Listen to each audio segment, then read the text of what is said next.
The courtroom was heavy with tension, the kind you could almost feel pressing down on your chest. Sunlight streamed through the tall windows, casting long bars of light across the polished wooden benches. Reporters sat in the back, pens poised over notepads, cameras banned, but words ready to capture every detail. The air smelled faintly of paper and coffee, the typical scent of a long day in court. But today was different. Today, everyone knew something unusual was coming. Whispers floated among the crowd as the bailiff called the court to order. "All rise," he said, his deep voice echoing. The judge entered, her black robe flowing behind her. She was known for being stern but fair, the kind of judge who wasted no time on nonsense. She took her seat, adjusted her glasses, and surveyed the room with a sharp gaze that quickly silenced any stray murmurs. "Bring in the next witness," she ordered. The heavy double doors creaked open. What happened next wasn't what anyone had expected.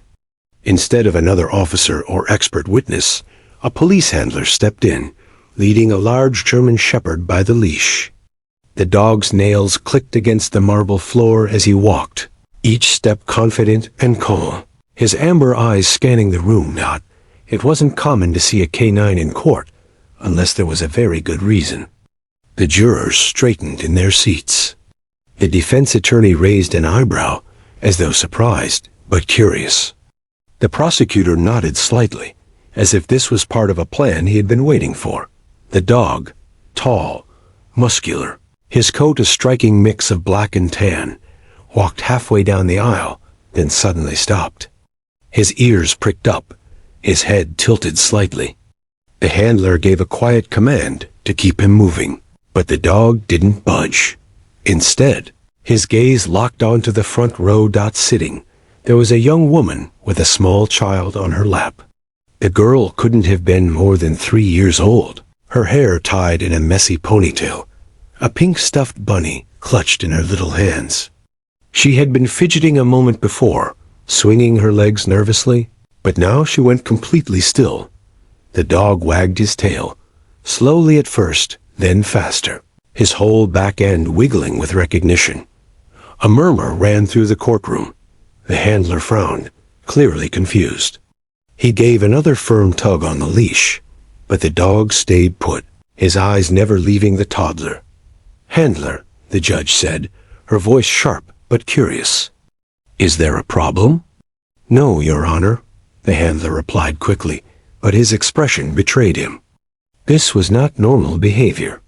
"It seems he recognizes someone." "Recognizes someone?" The jurors exchanged glances. The defense attorney smirked, sensing an opportunity. The prosecutor's brow furrowed. This was unexpected, but maybe, just maybe, it could work in their favor. All eyes turned toward the toddler, who seemed oblivious to the weight of the moment. She blinked at the dog, her tiny mouth opening as if to speak. The mother held her tighter, whispering something in her ear, but it was too late. The girl had already leaned forward. "Hero," she said softly. The word cut through the courtroom like a bell. For a moment, no one breathed.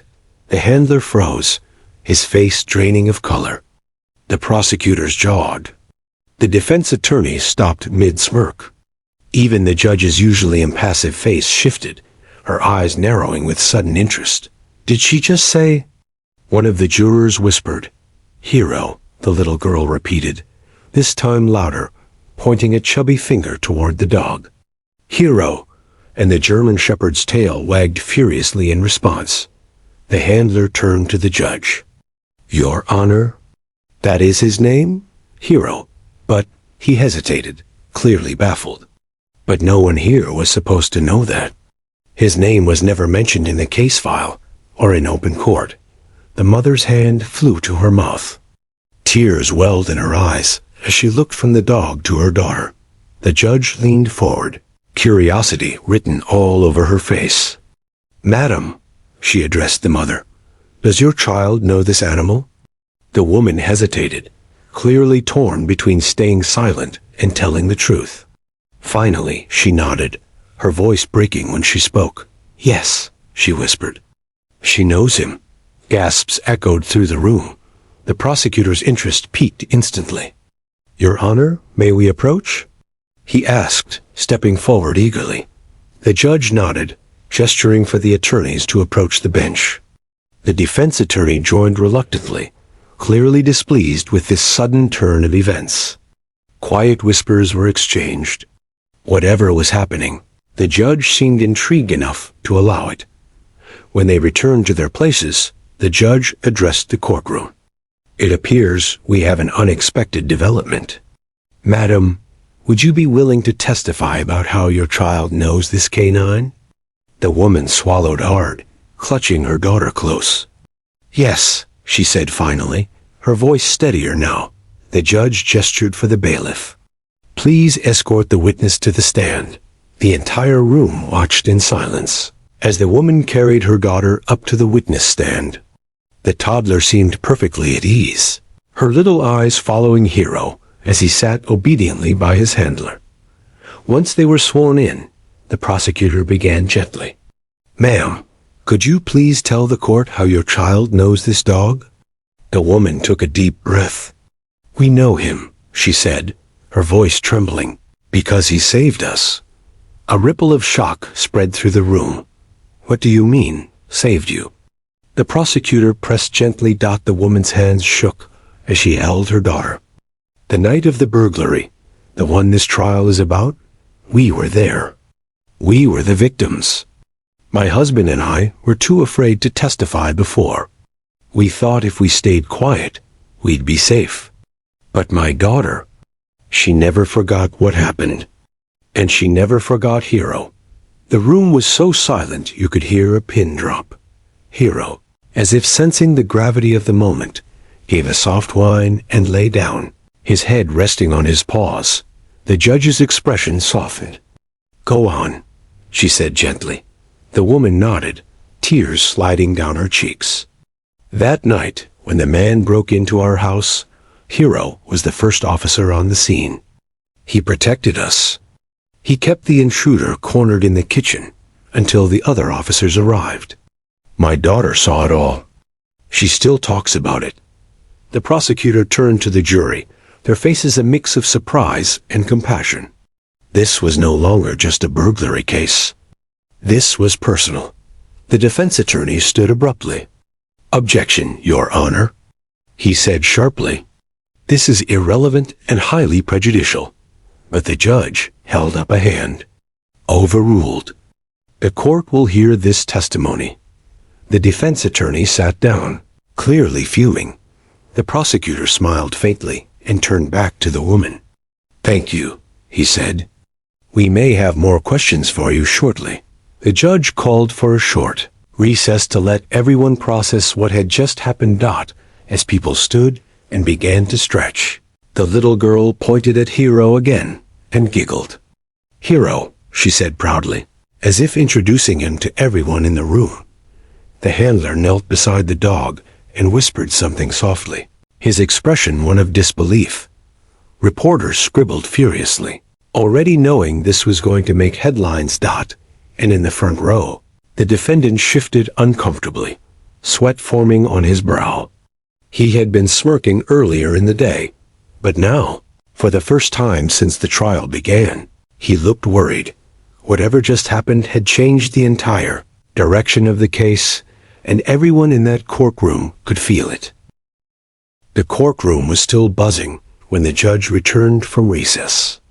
Reporters had already rushed to send updates to their editors, and the jury members whispered quietly among themselves until the bailiff called for order. Everyone could feel that what was about to happen next would change the direction of the trial completely. "Court is back in session," the judge announced. Her tone was firm, but there was a note of curiosity in her voice now, a rare shift for someone who prided herself on her unshakable professionalism. Prosecutor rose to his feet. "Your Honor, with the court's permission, we'd like to allow the child to remain present for the testimony. We believe she may be able to provide crucial context." The defense attorney shot up immediately. Your Honor, this is highly irregular. A 3-year-old cannot be considered a reliable witness. Her statements will be hearsay at best and prejudicial at worst. The judge adjusted her glasses and gave the defense a level stare. Counselor, this court is fully capable of determining what is and is not admissible. I will allow the child to remain for observation. If anything relevant is said, we will evaluate it accordingly. The defense attorney sat down reluctantly, clearly unhappy. The mother shifted uncomfortably on the witness stand, her arm around her daughter, who sat wide-eyed but calm. Hero remained seated near his handler, his eyes trained on the toddler as though nothing else in the room existed. The prosecutor approached gently, as though afraid to spook either the child or the dog. Ma'am, he said softly, earlier you stated that your daughter knows this canine because of an incident that happened the night of the burglary. Would you be willing to describe that night for the court? The woman nodded, taking a shaky breath. It was late, she began. Past midnight. My husband and I were asleep when we heard glass shattering downstairs. I thought maybe a window had blown open in the wind, but then I heard footsteps. Heavy, slow footsteps. That's when I knew someone was inside our house. The courtroom went completely silent. Even the reporters stopped writing for a moment. I grabbed my daughter from her bed, the mother continued, her voice trembling at the memory. We hid in the closet, trying not to make a sound. My husband went downstairs to confront whoever it was. I heard shouting, and then I heard him yell for me to call 911. Hero's handler nodded slightly. We received that call at 12:42 a.m., he confirmed quietly. The mother's voice cracked as she went on. I could hear the man yelling, threatening my husband. My daughter was crying in my arms, and I was terrified he would hear us upstairs. Then suddenly, there was barking. Loud, powerful barking. And then I heard a man screaming. The jurors leaned forward, completely riveted. When I finally came out of the closet, Hero was there, the mother said, looking at the dog through teary eyes. He had the man cornered in the kitchen. My husband was shaking but alive. Hero stood there, growling low, never taking his eyes off the intruder until the officers came through the door. He saved us. He saved my little girl's life that night. Hero's ears twitched, as though he recognized the story. The toddler reached out a small hand toward him and whispered again, Hero. The judge's face softened. Extraordinary, she murmured. The prosecutor turned to the jury. Members of the jury, you have just heard testimony directly linking the defendant to the scene of the crime, corroborated by the police K-9 who responded that night. The defense attorney stood quickly. Objection, he shouted. This is an emotional play, not evidence. There's no proof that the man my client allegedly faced that night was, in fact, my client.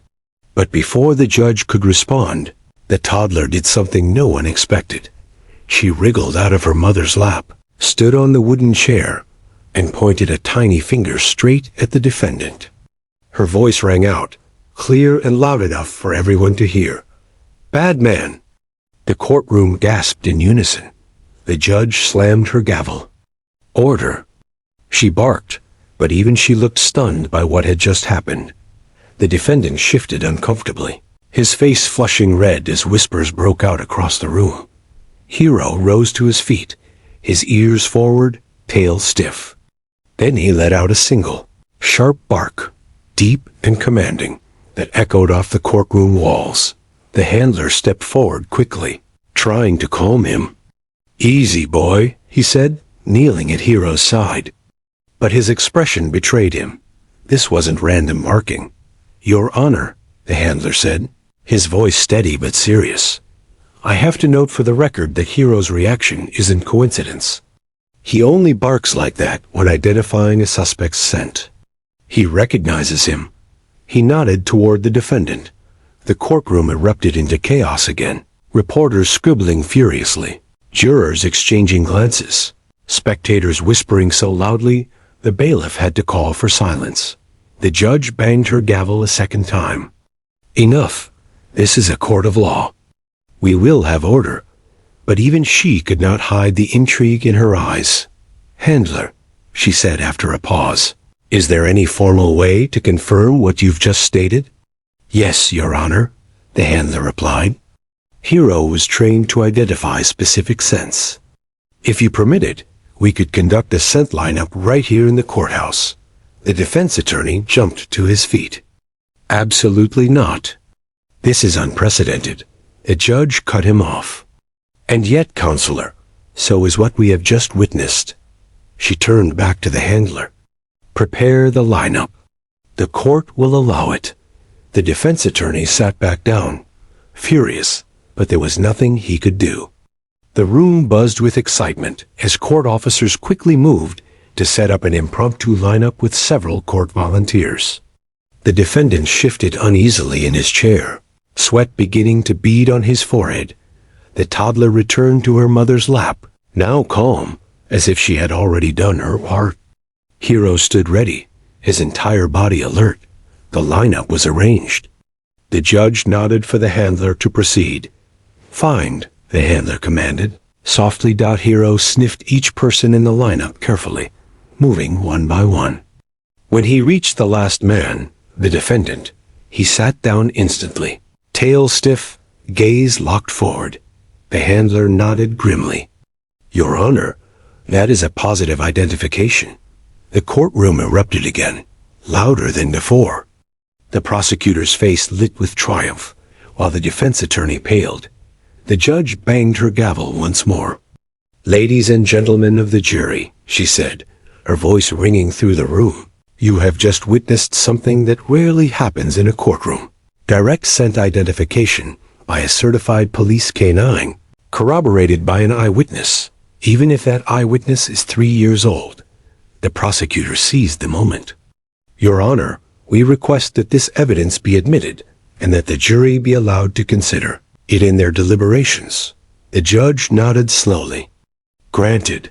The defense attorney buried his face in his hands. Hero sat proudly beside his handler, as if he knew exactly what he had just accomplished. The toddler clapped her hands once, delighted. Hero did it. She squealed,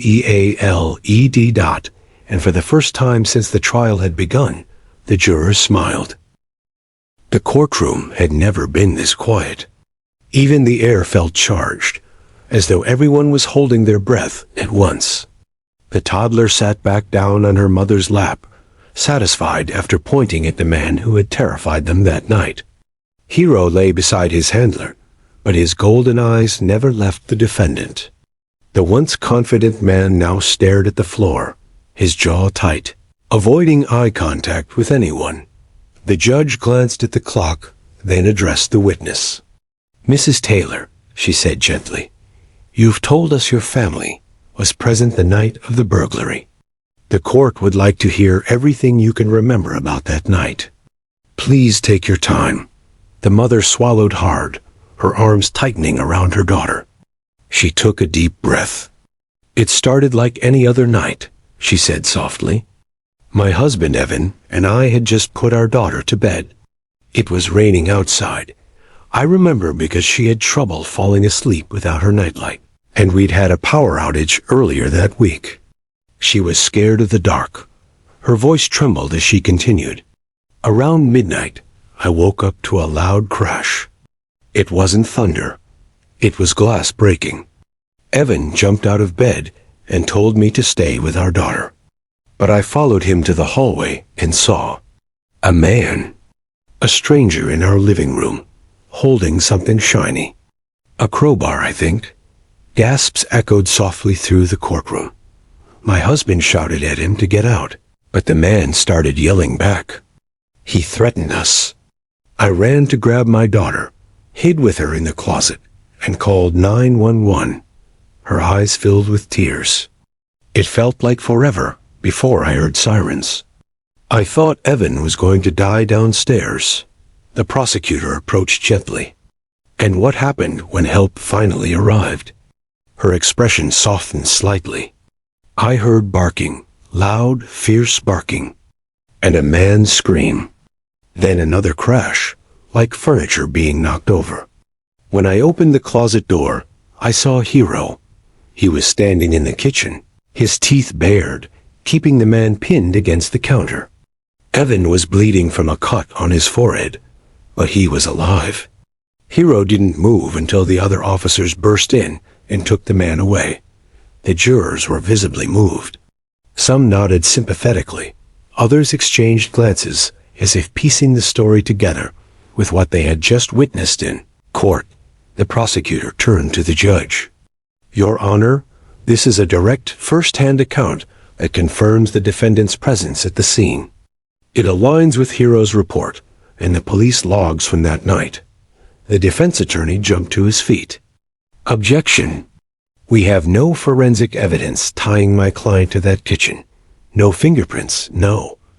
But before he could finish, the prosecutor cut in. "Actually, we do. We have recovered fingerprints from the crowbar left at the scene. They match the defendant's prints exactly. We were prepared to introduce this evidence later in the trial, but given today's testimony..." He trailed off meaningfully. The jury straightened in their seats. The defense attorney sat back down, his face pale. The mother dabbed at her eyes with a tissue and hugged her daughter close. "We didn't want to come forward before," she admitted. "We were scared he might come after us if he got out. But after seeing Hero today..." My daughter pointed at him like she had been waiting for this moment. "I realized we couldn't stay silent anymore. We had to tell the truth." The prosecutor gave her a small nod. "Thank you, Mrs. Taylor. Your courage today could make the difference in this case." Hero gave a soft whine, almost as if he understood what had just been said. The little girl reached toward him, and Hero wagged his tail gently. The judge leaned back in her chair, clearly impressed by the unexpected turn the trial had taken. "This court thanks you for your testimony," she said solemnly. "You may step down." But the prosecutor wasn't finished. "Your Honor, before the witness is excused, I'd like to request that we allow Hero to interact briefly with the child. We believe she may have additional memory of that night that could be relevant." The judge raised an eyebrow, but nodded. "Proceed. But keep it controlled."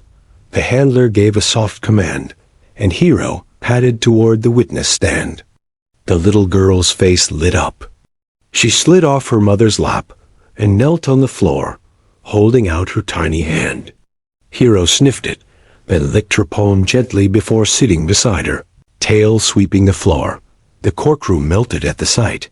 Then, as if remembering something, the toddler looked toward the defense table again.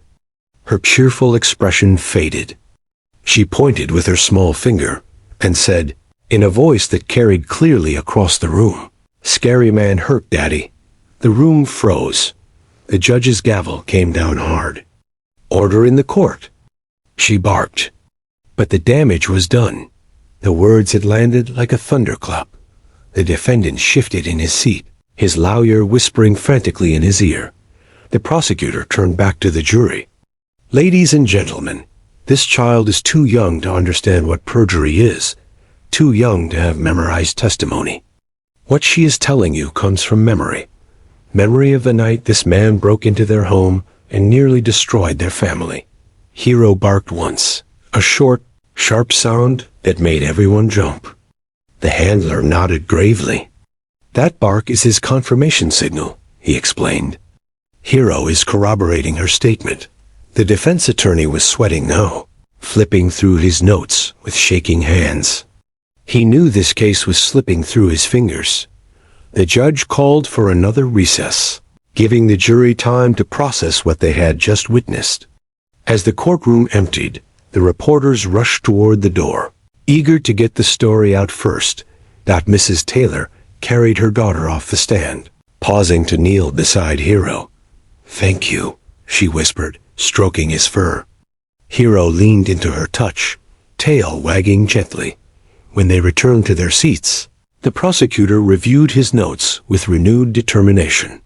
He had just been handed the most powerful piece of testimony he could have asked for. At the defense table, the defendant stared at the tabletop, his face pale. His lawyer whispered furiously, but the man barely responded. For the first time, fear had replaced the smug confidence he'd worn since the trial began.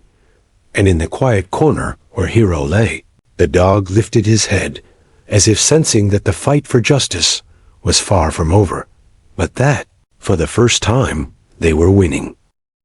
When the court reconvened after recess, the atmosphere was even heavier than before. It felt like everyone was bracing themselves for what was coming next. Reporters were scribbling frantically. Cameras were poised outside, and the gallery was packed shoulder to shoulder. The judge re-entered, her robe swishing behind her, and gave a single, sharp rap of the gavel. "Court is now back in session," she announced. The defense attorney wasted no time. He sprang to his feet, his voice firm, but just a little too loud. "Your Honor, with all due respect, we cannot allow the emotional statements of a toddler to dictate the outcome of this case. She's 3 years old. She could be influenced, coached perhaps even unintentionally." The prosecutor rose calmly.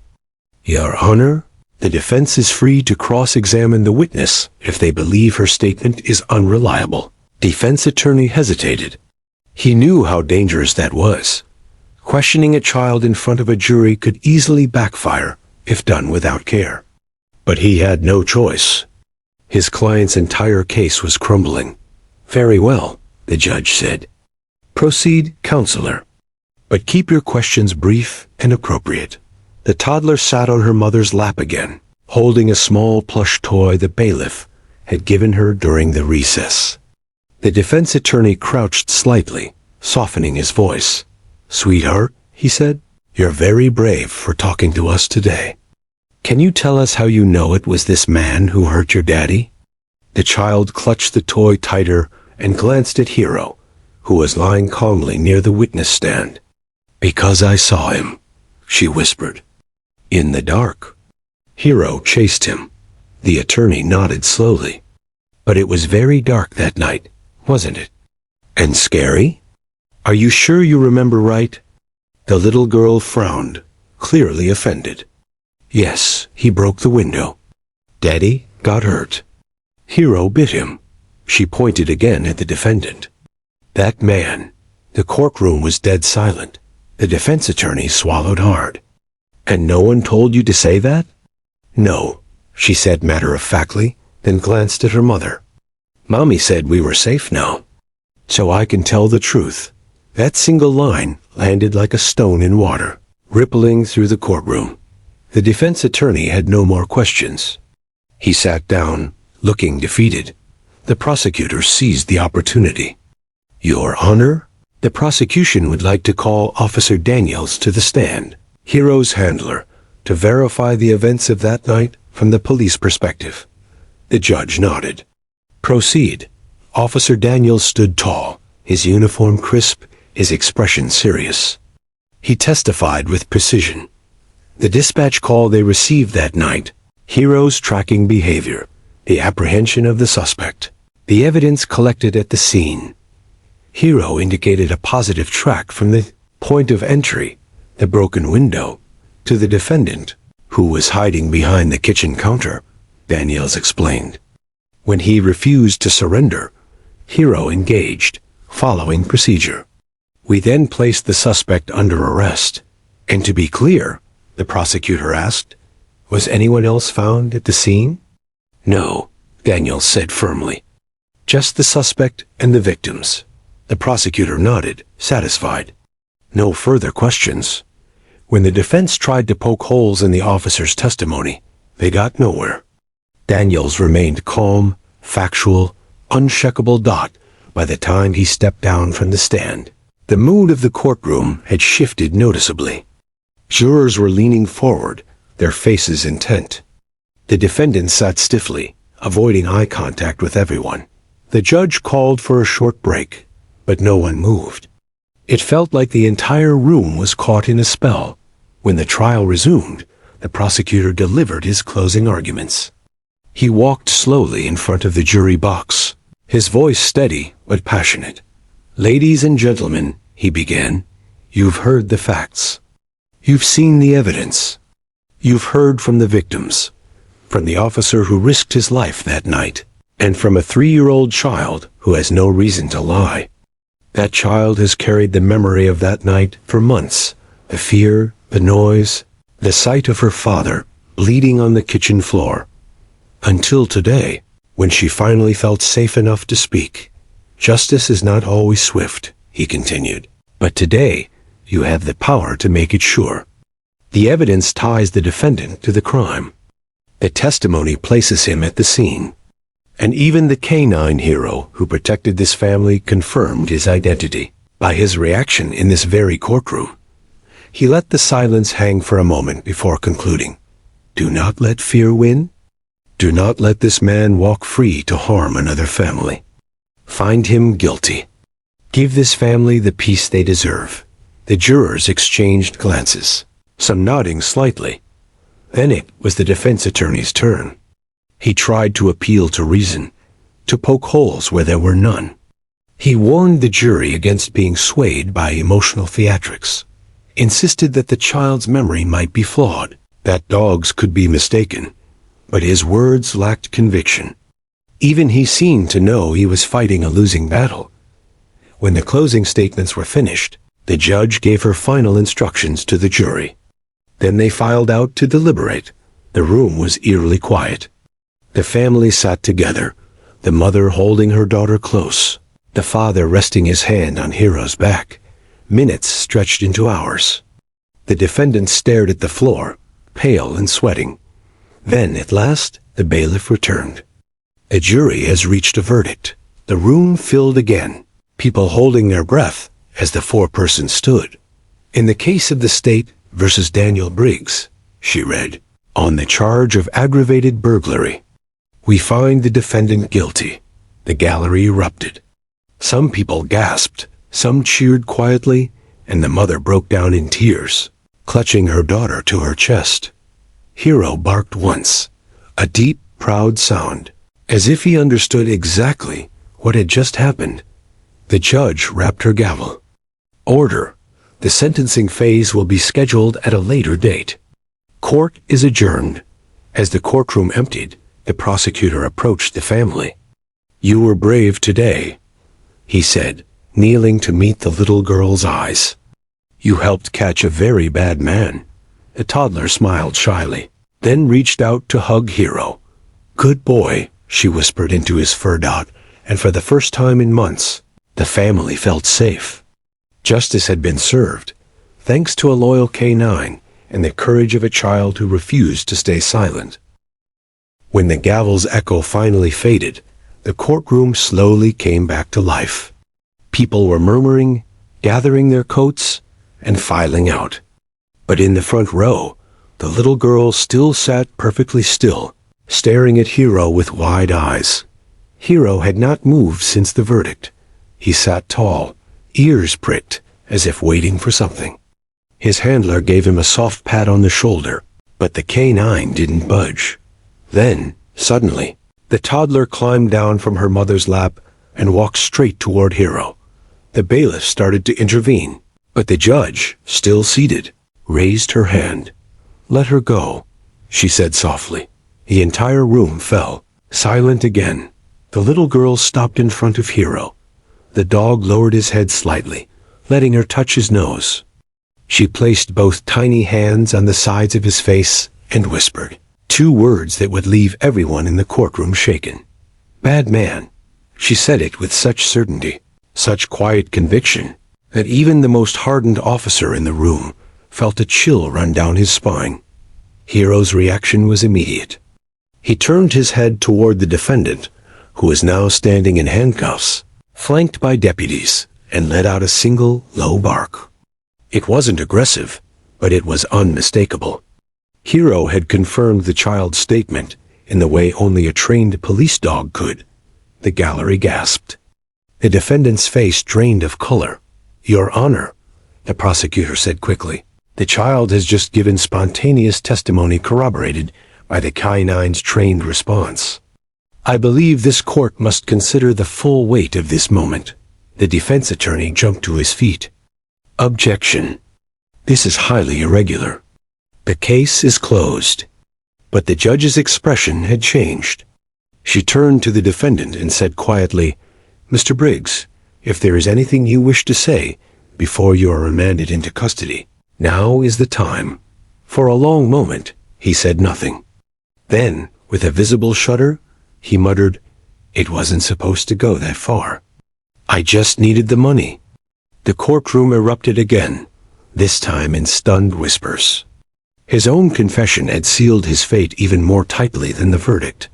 The judge nodded solemnly. Your statement will be entered into the record. Bailiff, take him away. As the defendant was let out, the little girl finally smiled, as if a great weight had been lifted off her tiny shoulders. Hero wagged his tail and gave a small, happy whine. The prosecutor crouched down to her level. You did something very brave today, he said softly. Because of you, and because of Hero, justice has been done. Her mother knelt beside her, tears streaming down her cheeks. See, sweetheart? You told the truth. Daddy's safe now. The little girl threw her arms around Hero's neck. Thank you, Hero, she whispered again, this time so everyone could hear. Even the judge seemed moved. She removed her glasses, rubbing her eyes. Officer Daniels, she said, I would like to personally commend Hero for his service. This is not something we see every day in this courtroom. That dog is as much a witness as anyone who took the stand. Daniels stood straighter. Thank you, Your Honor. He takes his job seriously. Before the family left the courtroom, a court clerk approached them. Would you be willing to share your story with the media? She asked gently. The mother hesitated. She'd been afraid for so long, hiding her part in the case. But looking at her daughter, who was smiling for the first time in months, she nodded. Yes, I think it's time. That afternoon, cameras gathered outside the courthouse. Reporters spoke breathlessly about the dramatic twist. A toddler pointing at a police canine and saying two words that confirmed the defendant's guilt. The footage spread across the country.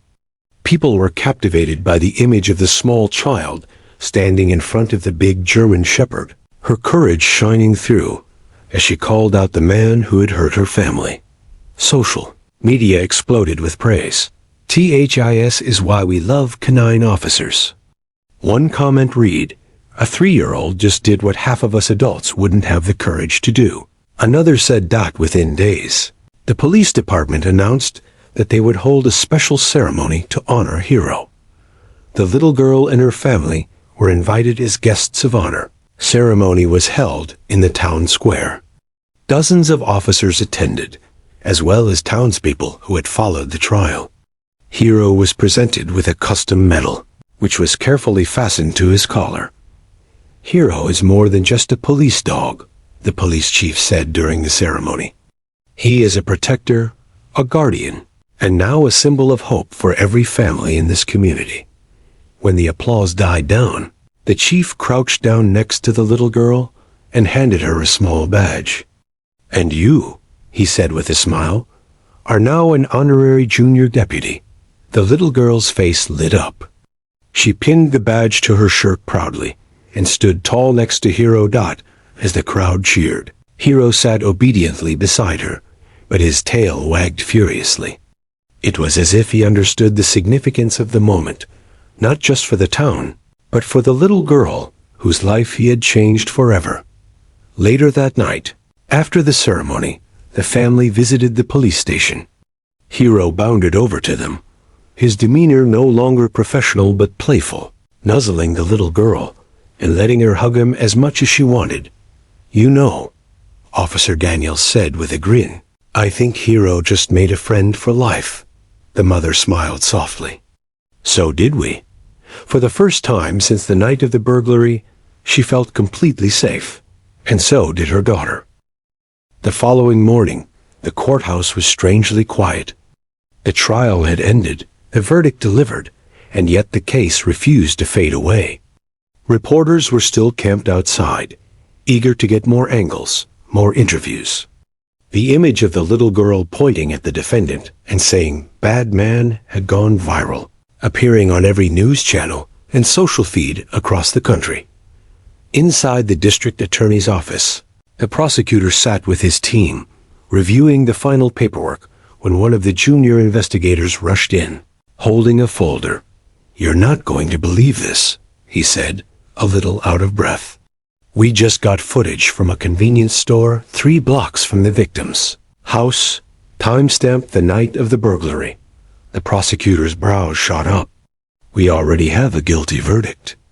"Why is this important now?" "Because it shows him," the investigator said, sliding the file across the desk. "It shows Daniel Briggs and someone else." The prosecutor's stomach tightened. He opened the folder and saw grainy footage of a man matching Briggs' build and clothing, carrying a bag and running into the shadows. But in the next few frames, another figure appeared, taller, hooded, standing near the getaway car. "This wasn't just a one-man job," the prosecutor murmured. He had an accomplice. The team exchanged uneasy glances. If that was true, then the town wasn't as safe as everyone thought. That afternoon, the prosecutor requested an emergency hearing. The courtroom filled again, buzzing with fresh speculation. The defendant, now in an orange jumpsuit and shackles, was brought in under heavy guard. He looked worse than before, pale, unshaven, eyes darting nervously around the room. When the judge entered, the prosecutor rose. "Your Honor, we have discovered new evidence that indicates the defendant was not acting alone on the night of the crime." Gasps rippled through the gallery. The defense attorney looked startled. "This is highly irregular. My client has already been convicted." "What possible purpose?" "The purpose," the prosecutor cut in, "is public safety. There is another suspect at large." The judge nodded gravely. "Proceed." The footage was played on the courtroom screen. Though grainy, the images were enough to make the jury, who had been invited back to witness this hearing, sit forward in their seats. The prosecutor pointed to the screen. "This is Daniel Briggs, seen fleeing with stolen property. But look here. Pause frame 42. There is another person watching from the corner who flees seconds later. We believe this is his accomplice, still unidentified." The defendant's jaw clenched. "Mr. Briggs," the judge said, "you are under no obligation to speak. But if you know the identity of this person, it may be taken into consideration during sentencing." For a moment, Briggs said nothing. Then he leaned toward his attorney, whispering furiously. The attorney shook his head, clearly frustrated, but eventually stood. "My client wishes to make a statement," he said reluctantly. Briggs stood slowly, chains rattling. "Yeah, there was someone else," he admitted, his voice low. "But he wasn't supposed to hurt anyone. I told him just grab the cash and get out. He panicked when the man of the house woke up. He's the one who hit him with the bat." The courtroom buzzed again. The victim's wife put her hand over her mouth, tears streaming down her face. "Name," the prosecutor said firmly. Briggs hesitated. "Eli Parker," he muttered finally. "He hangs around the old industrial park. But good luck finding him. He's probably halfway across the state by now." The judge ordered a warrant for Eli Parker's arrest and authorized police to reopen the investigation into his whereabouts. Outside the courthouse, the press swarmed the prosecutor for statements. "Does this mean the case is far from over?" one reporter asked. "Yes," the prosecutor replied. "We have one man in custody, but another suspect remains at large. We will not stop until he is brought to justice." The news shocked the town. People who had been celebrating the verdict now felt a renewed sense of unease. Police departments set up roadblocks and canvassed neighborhoods. Hero and his handler were deployed once again, this time tracking scents from evidence bags recovered from the crime scene. Little girl and her family were moved to a safe location under protective custody. She didn't fully understand why, but she didn't mind as long as Hero could visit. One evening, Officer Daniels brought Hero to see her. She squealed with delight and hugged the dog tightly. "Hero, are you going to catch the other bad man?" she asked. Daniels smiled softly. "That's the plan." Hero wagged his tail as if he understood the mission. Days later, there was a breakthrough. Hero picked up a strong scent near the abandoned industrial park. Officers moved in cautiously, and within hours, they had Eli Parker in custody without incident. When news broke of his arrest, the town finally breathed a collective sigh of relief. Back in court, a special hearing was held to add Parker's name to the charges. Briggs' testimony, combined with the new footage, sealed Parker's fate before the trial even began. The little girl's family attended, sitting quietly in the back. When Hero entered the room, he made a beeline for the girl, sitting protectively beside her, as though he knew this was the final chapter. Parker was led into the courtroom, scowling and defiant. When he saw Hero, however, his expression faltered. Hero stood, his body tense, ears forward. The judge turned to Parker. "Mr. Parker, do you wish to enter a plea?" Parker hesitated and glanced at the dog again. Something about Hero's steady, unblinking gaze seemed to break through his bravado. "Guilty," he said finally, his voice almost a whisper. The room collectively exhaled. The judge nodded.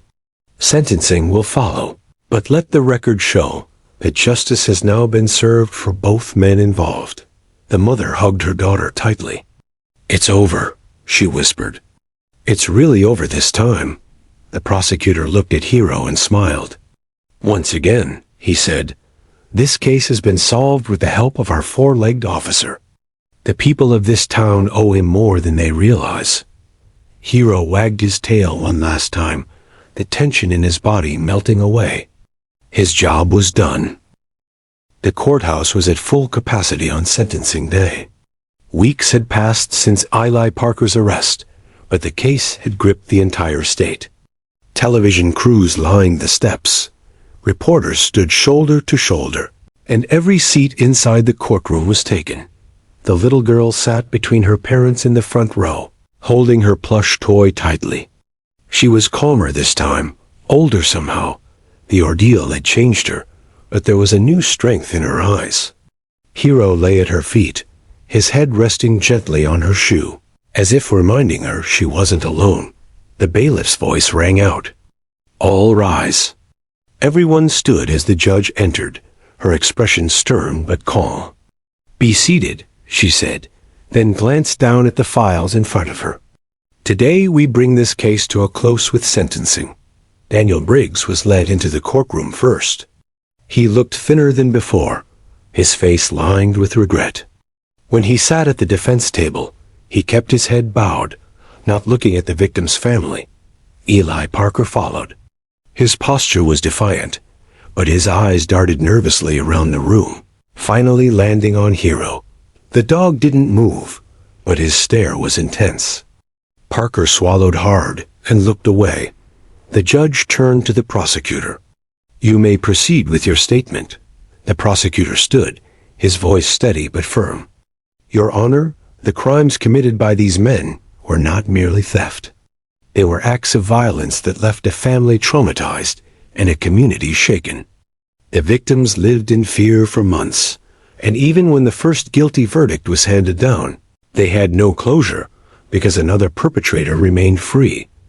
But thanks to the courage of this family, the unshakable testimony of a 3-year-old child, and the extraordinary work of Canine Hero and his handler, justice has prevailed. We ask this court to impose the maximum sentence allowed by law to ensure no other family suffers at their hands." When he finished, the judge nodded and turned to the victim's family. "Would you like to make a statement before sentencing?" The mother stood, her knees trembling slightly. She held her daughter's hand as she approached the podium. "We were afraid for so long," she said, her voice breaking. "Every sound at night made us jump. Every shadow made us think they might come back. My husband still wakes up from nightmares, and my daughter would cry whenever we tried to talk about that night. But then she found the courage to speak right here, in this courtroom, and Hero listened. You all listened. And now we can finally sleep, knowing they can't hurt anyone else. Tears filled the eyes of more than one juror. The mother turned to Hero, who wagged his tail. "Thank you," she whispered, and then returned to her seat. The judge's gaze shifted to the defendants. "Mr. Briggs, Mr. Parker, you have both been convicted of aggravated burglary and assault. Your actions placed an innocent family in grave danger, and you showed little regard for human life. This court has considered your statements, your cooperation, or lack thereof, and the devastating impact you had on the victims. Daniel Briggs," she continued, "you admitted guilt and cooperated with authorities to identify your accomplice. For that, your sentence will reflect a measure of leniency. You are hereby sentenced to 18 years in state prison." Briggs nodded numbly, relief flickering across his face. "Eli Parker," the judge said, her voice hardening, "you attempted to evade justice, showed no remorse, and were the primary aggressor that night. You are hereby sentenced to 30 years in state prison." The courtroom broke into murmurs. Parker's jaw tightened, but he didn't speak. The judge banged her gavel. "Order." Then she looked toward Hero. "Before we adjourn, this court wishes to formally recognize K-9 Hero for his invaluable service. His work not only helped catch both defendants, but also gave this family the courage to tell their story. Officer Daniels, please bring him forward." Daniels led Hero to the center of the courtroom. The judge leaned down slightly, her stern expression softening. "Hero," she said, "you have done more for justice than most humans ever will. On behalf of this court, thank you." The gallery erupted in applause. Hero wagged his tail, tongue lolling happily, as Daniels pinned a small commendation medal to his collar. The little girl clapped her hands, then broke free from her mother's arms and ran forward. The bailiff moved to stop her, but the judge waved him off. The child knelt in front of Hero, wrapped her arms around his neck, and whispered loud enough for everyone to hear, "We're safe now." A hush fell over the courtroom. Even the judge seemed to blink back tears. "Yes," the judge said softly. "You are." When the session ended, people stayed in the courtroom longer than usual, talking quietly, hugging one another, congratulating Officer Daniels and Hero. Reporters asked for statements, but the family politely declined, choosing instead to walk out together. On the courthouse steps, the mother crouched down next to her daughter. "How do you feel?" she asked gently. The little girl smiled for the first time that day. "Like Hero and me are superheroes." Her father chuckled softly. "You are, sweetheart." "You both are." Hero barked once, as if to agree. As they left, the prosecutor watched them go, feeling an unusual lump in his throat. It wasn't every day that justice felt this personal. Weeks after the dramatic courtroom events, the town slowly returned to its rhythm. But the story of the little girl, her family, and K-9 Hero had left an indelible mark on everyone. The courthouse steps, once buzzing with reporters, were now quiet, though the images of that unforgettable day continued to circulate across newspapers, social media, and television. The little girl had returned to her routines, preschool, playdates, and bedtime stories, but there was a new sense of confidence in her steps. She no longer flinched at the sound of doors closing or shadows in the hallway. Hero had become her constant companion, not just as a trained K-9, but as a guardian who reminded her that courage and loyalty were tangible forces in her life. Her mother, Emily, had begun volunteering with local crime prevention programs, sharing her story cautiously to help other families understand the importance of vigilance and community support. Her father, Evan, spent long evenings at the kitchen table, meticulously documenting their experience for a children's safety guide that he hoped would teach families how to react during emergencies. One crisp Saturday morning, the police department hosted a public ceremony to honor Hero officially. It was held in the town square, which had been decorated with banners proclaiming community heroes. Families gathered with children clutching small, canine stuffed animals. Reporters lined the perimeter, and the local mayor gave a speech praising Hero's bravery. "Today," the mayor announced, "we recognize not only the incredible skill and dedication of Officer Daniels and canine Hero, but also the courage of a young child who reminded us all that even the smallest voice can speak the loudest truth." The little girl, dressed neatly in a small jacket and her favorite boots, held her mother's hand as she approached Hero. When the handler gave the command, Hero sat proudly, ears forward, eyes gleaming in the sunlight. She knelt beside him and whispered, "We did it, Hero. We really did it." Hero wagged his tail so vigorously that it thumped against the wooden podium. The crowd applauded warmly, some teary-eyed. Photographers snapped pictures of the pair, and it wasn't long before the story spread nationwide. Another wave of media attention, celebrating their bravery and the triumph of justice. At the ceremony, Officer Daniels accepted a commendation from the chief of police, placing a new medal on Hero's chest. "This dog isn't just trained to track scents or apprehend suspects," Daniels said. "He's trained to protect, to respond to danger, and to trust his instincts. But today, we've all learned that sometimes the real hero is the one who inspires courage in others, even a 3-year-old child." The little girl's mother squeezed her hand. "See, you were right. You were brave." That evening, after the ceremony, the family returned home. The house felt warm and secure in a way it hadn't for months. Hero padded around the living room, tail wagging, before curling up beside the girl as she finished a coloring book page of him wearing his medal. "I think he's happy too," she said softly, stroking Hero's head. "He's more than happy," her father replied, ruffling her hair. "He's proud." Over the following months, the story continued to inspire. Schools invited the family to talk about safety, courage, and the bond between humans and animals. Hero became a local celebrity, often called to community events, schools, and even therapy visits for children in hospitals. His story reminded people that heroism isn't limited to humans, and that trust, loyalty, and courage can come on 4 legs. For the little girl, the attention didn't change her. She remained curious, playful, and fearless. But she had grown in ways the media would never capture. The night of the burglary had terrified her, but standing in the courtroom with Hero by her side had transformed her. She learned that truth mattered, that her voice mattered, and that standing up to fear could change lives. Emily and Evan noticed the change too. Bedtime stories were no longer shadowed by fear. Instead, they incorporated lessons of courage, honesty, and responsibility. The family gardened together, played board games, and watched Hero patrol the yard, always alert, always protective. The nightmares that had haunted their sleep faded, replaced by calm, laughter-filled nights.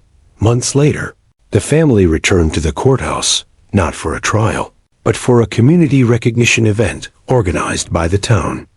Local children read letters thanking Hero and his handler.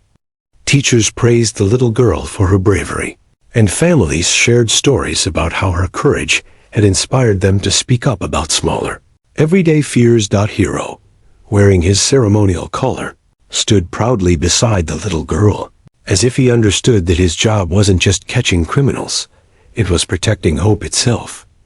One of the officers whispered to Daniels, "I think he knows.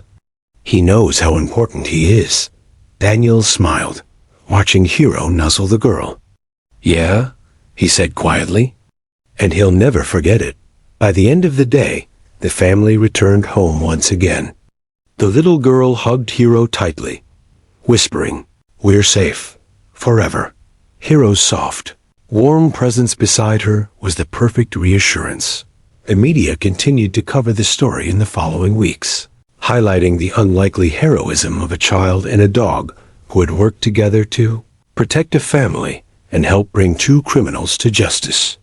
The story became a touchstone for discussions about police K-9 units, the importance of listening to children, and the extraordinary bonds that can form between humans and animals. Even local lawmakers took notice. A motion was proposed to improve resources for families affected by home invasions, inspired by the bravery of a toddler who had spoken two words that changed everything. Bad man. Through it all, the family remained grounded. They received letters from strangers, thanking them for their courage, but they insisted the real hero was Hero. Every day, the little girl played with him, fed him treats, and whispered secrets into his fur. He never betrayed their trust, never faltered, and his loyalty reminded them daily that safety and love could coexist. Years later, the family reflected on the events that had transformed their lives. They realized that fear had been replaced by courage, helplessness had been replaced by agency, and trauma had been replaced by trust and love. Hero remained a constant figure, not just as a police dog, but as a symbol of bravery, protection, and the bond between humans and animals. For the little girl, the memory of that terrifying night no longer held power over her. Instead, she remembered the moment she found her voice, the strength she discovered beside a loyal dog, and the justice that finally restored peace to her family. And in the quiet moments, when the house was still and the night was calm, she would sit beside Hero, whisper softly, and feel safe. Because she knew, without question, that together they had faced fear, exposed the truth, and changed everything. The story of the toddler, her family, and Hero would be told for years to come in schools, in police training sessions, and around dinner tables. It was a story of courage, loyalty, and the extraordinary impact of speaking the truth. No matter how small you are, the little girl's words had been just two. Bad man, but their echo would last a lifetime. Hero barked once, softly, as if to agree. The town, the family, and even the nation had witnessed something remarkable. That courage can come from the smallest voice, that justice can be guided by a loyal heart, and that even a dog can be a hero in ways that humans cannot always match. And with that, life returned to its peaceful rhythm, forever changed, but safer, stronger, and filled with hope.